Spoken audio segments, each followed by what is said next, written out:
I'm glad to talk to you today a little bit about leadership communications. If you can't be a good communicator, you really can't carry out the rest of the elements of leadership. And when we talk about telling the story or marketing yourself and marketing your company, it's all about communication. So it's interesting to me some of the characteristics of communication that are so important, some of them that happen so quickly.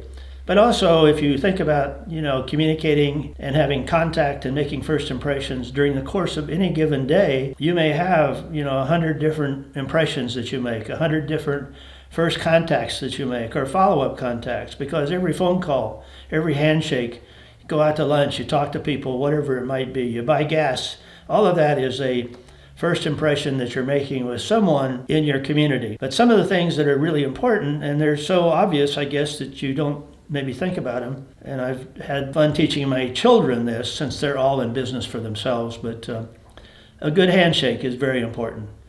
Probably the second, and I'm trying to do it here on this video, is eye contact. The way you dress is also important, and you should dress for your audience. That's a key part of really communicating, and that's actually addressing your comments and your communication to the particular audience that you're in front of.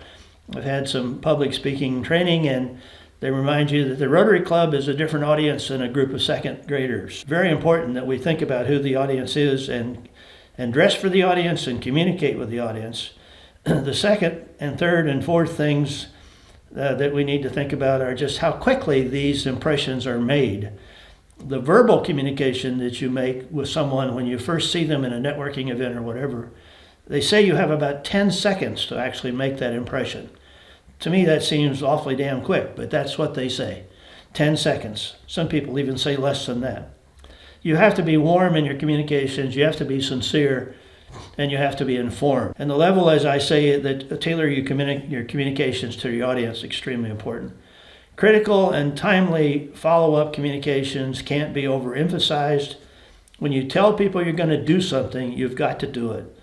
When you commit to do something, when you get an inquiry, whatever it might be, for goodness sakes, have a set of principles that you follow and respond to people in 8 hours or 24 hours at the most. But follow up, respond, and do it in an actionable way. I count 4 key audiences that you'll be talking with as a business leader. You'll be talking with your employees. You'll be living with and talking with your employees. You'll be talking to your investors, your lenders, and your stockholders. Goodness sakes, they take a lot of attention and they want transparency. Customers and business partners, extremely critical. And then last but not least, the community at large, and the community both at large and then the community that have the most interest specifically in your business. And those will be different types of audiences and probably different size audiences. So simple, clear, convincing communication, an obvious command of the business facts.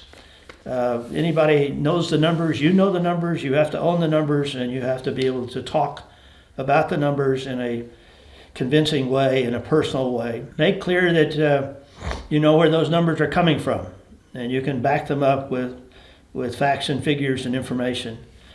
Most of all, build trust. If you don't build trust with that stakeholder group, those 4 different elements of the stakeholder group, you're in big trouble. And once you've built that trust, for goodness sakes, work very hard to keep it. If you lose people's trust, if you have a bad experience, if they start to doubt you as a communicator and as a trusted leader, it's extremely hard to get that trust back.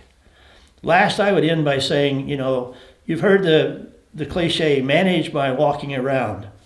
Well, that also means communicate by walking around. Obviously, you're going to be doing those 2 things at the same time.